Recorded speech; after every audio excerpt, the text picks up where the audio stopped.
Buen día, mi nombre es Madeline García y soy estudiante de la Facultad de Ciencias Jurídicas y Sociales de la Universidad Mariano Gálvez de Guatemala. El día de hoy les voy a hablar un poco acerca de la elaboración y reformas de la Constitución. Según el Diccionario del Derecho Constitucional, la Constitución es la ley mayor dentro de la jerarquía del Estado. En ella se establece, en primer lugar, el fin para el que se organiza el Estado. También se reconocen los derechos y garantías de los habitantes. Se instaura la estructura y forma de funcionamiento de sus organismos y diversas instituciones. Además, se instituyen las garantías y mecanismos para hacer valer los derechos establecidos y los medios de defensa del orden constitucional. Bien, a continuación les voy a hablar también un poco acerca de la historia de cómo esta fue creada, es decir, la Constitución de la República de Guatemala. Quienes conformaron la Asamblea Nacional Constituyente, originaria o genuina, encargada de elaborar nuestra actual Constitución, en 1984 y 1985, no estaban limitados por ninguna norma jurídica superior o ley anterior que constriñera su labor.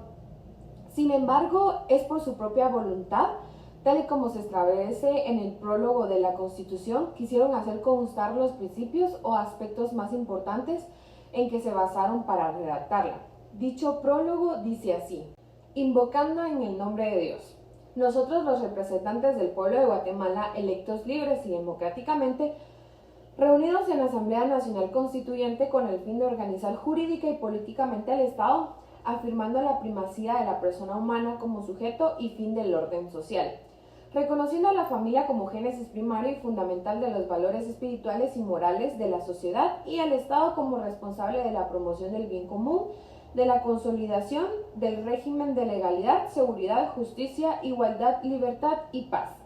Inspirados en los ideales de nuestros antepasados y recogiendo nuestras tradiciones y herencia cultural, decidimos impulsar la plena vigencia de los derechos humanos dentro de un orden institucional estable, permanente y popular, donde gobernados y gobernantes procedan con absoluto apego al derecho. Solemne decretamos, sancionamos y promulgamos lo siguiente. Anteriormente hice mención a lo que fue el invocando de la Constitución Política de Guatemala.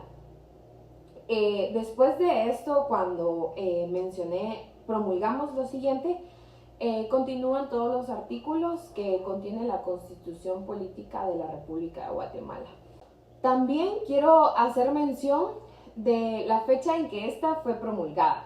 El 31 de marzo de 1985 se promulgó la Constitución Política de la República de Guatemala, tras el trabajo de una Asamblea Nacional Constituyente de origen pluripartidista. Contiene 281 artículos y 22 disposiciones transitorias y finales. En su texto se enfatiza la primacía de la persona humana, pero sin inspirarse completamente en principios de individualismo, dado que favorece la intervención estatal cuando se considere la protección del bien común. La Constitución Política de la República se divide en tres partes. La dogmática está constituida desde el artículo 1 al artículo 139. La orgánica inicia desde el artículo 140 al 162 y la procesal o práctica inicia desde el artículo 263 al 281. La parte dogmática de la Constitución se comprende por los principios, creencias y fundamentos de derechos humanos, tanto individuales como sociales. La parte orgánica establece la organización del Estado de Guatemala, su estructura, tanto como jurídica y política, y las limitaciones del poder público frente a la persona. Y la parte procesal o práctica, las garantías y los mecanismos para hacer valer los derechos establecidos. También quiero hacer mención que los artículos 140 y 141 de la Constitución se declaran irreformables. Y ahora también les quiero mencionar sobre quienes pueden proponer reformas de la Constitución. Según el artículo 277 de la misma, tiene iniciativa para proponer reformas a la Constitución como principal el presidente de la República en Consejo de Ministros, 10 o más diputados al Congreso de la República la Corte de Constitucionalidad, el pueblo, mediante petición dirigida al Congreso de la República por no menos de 5.000 ciudadanos debidamente empadronados en el registro de los ciudadanos.